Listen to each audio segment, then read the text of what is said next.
Salutations, Python explorers. Welcome to the 22nd YouTube adventure where the match case statement unfolds its secrets. Let's explore together. मेरे को जानना है कि आप एक मॉडर्न पाइथन डेवलपर हो या नहीं, तो सबसे पहले मैं आपसे एक ही क्वेश्चन पूछूंगी और वो है match case statement in Python.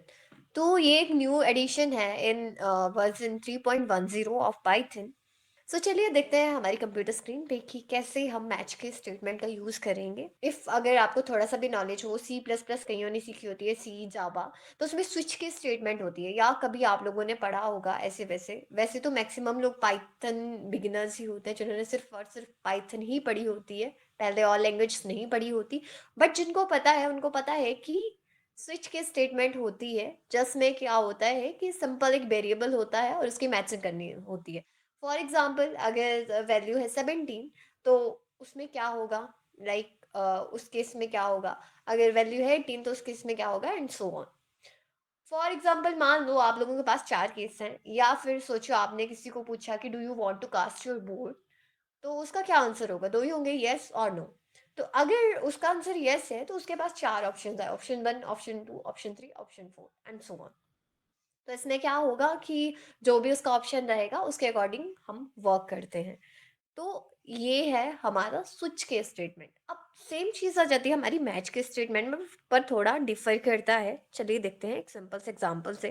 तो देखो मैंने बोला x is equal to input enter the value of x, कुछ भी एंटर करता है ना यूजर कर सकता है। तो सबसे पहले मैंने क्या, सो मैच x केस 0। तो बोले जब मैंने केस 0 है, या फिर ऐसे समझ लो कि वैल्यू 0 है, तो क्या होगा, प्रिंट मैं कह रही हूँ कि x इज 0। एंड मैंने बोला कि जब केस 4 तो प्रिंट केस इज 4।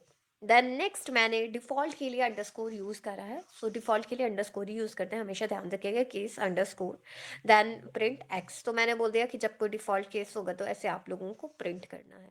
अब क्या है, जब मैं इसको रन करूँगी और अगर मैंने लिख दिया 5, तो 5 पे क्या होने वाला है, 5 भी प्रिंट कर देगा। क्यों? क्योंकि ये डिफ़ॉल्ट केस है, क्योंकि ना ही 0 है ना ही 4 है, तो ये डिफ़ॉल्ट केस है। अगर मैं 0 लिखूंगी अगेन रन करके, तो ये मेरे को देने वाला है कि x इज 0। ओके, सो समझ गए ना कि जिस केस से मैच हो रहा है वही वाली स्टेटमेंट प्रिंट होके देता है। सो अगर थोड़ा सा चीज़ एक और आप लोगों को बताऊं कि इसमें थोड़ा सा कैच होता है। और कैच क्या है इसमें कि अगर सी सी प्लस प्लस जावा आप लोग पढ़ते हैं, तो उसमें क्या होता है कि आपको हर केस के बाद ब्रेक स्टेटमेंट यूज़ करनी पड़ती है।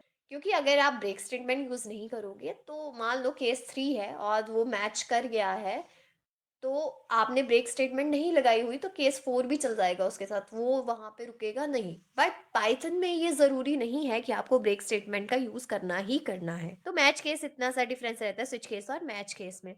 सो थोड़ा सा थ्योरी पार्ट देखें तो क्या है, a match statement will compare a given variable's value to different shapes, also refer to as the pattern.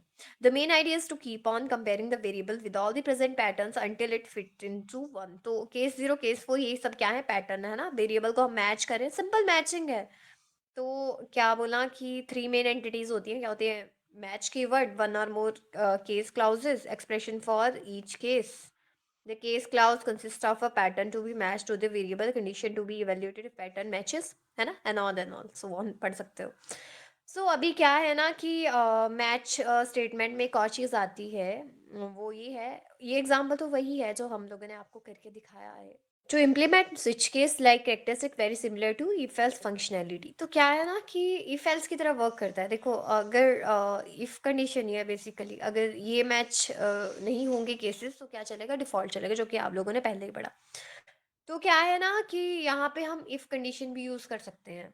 Like कैसे, देखो अगर मान लो मेरे पास डिफॉल्ट केस है और उसके आगे 4 केसेस और हैं, डिफॉल्ट केसेस के 4 केसेस है मेरे पास, तो मैं देखो उसमें इफ यूज कर सकती हूँ। कैसे, case underscore if X is not equal to 90। मैं कह रही हूँ कि अगर 90 है तो मेरे को प्रिंट करके देते वो कि एक्स इज नॉट 90। ओके, सो अगर एक और केस मैं लिखूँ तो वहां पे मैं लिखूंगी case underscore if X is not equal to 80, then I'll say print x is not 80। and then same default वाला केस या else पार्ट मान लो इसको, है ना, इफ else भी हम यूज कर सकते हैं इसके साथ। तो जब हम ऐसा करेंगे एंड रन करेंगे, तो क्या है कि मान लो मैंने 90 एंटर करा, सो ये क्या बोलेगा, 90 इज नॉट 80, राइट। तो ठीक है, जब 80 के इक्वल नहीं है तो वही चलना है कि इज नॉट 80। तो बस कुछ चीज़ें इसके लिए आप लोगों को मैच केस के लिए ध्यान रखनी पड़ेंगी। जो आपका वर्जन होना चाहिए रैपल का या VS कोड का, वो होना चाहिए 3.10, है ना। एंड ब्रेक स्टेटमेंट नेसेसरी नहीं होती है इसमें यूज़ करना पाइथन में, लेकिन C++ जावा में नेसेसरी होता है ब्रेक स्टेटमेंट का यूज़ करना। एंड सिंपली ये भी मैचिंग ही है वेरिएबल्स की, और अलग अलग केसेस से वेरिएबल की मैचिंग करनी होती है, उसके अकॉर्डिंग हमें आउटपुट मिल जाती है। So that's all about today's video. Thank you so much guys, मिलते हैं कल एक न्यू एडवेंचर के साथ। तब तक के लिए bye bye and happy coding.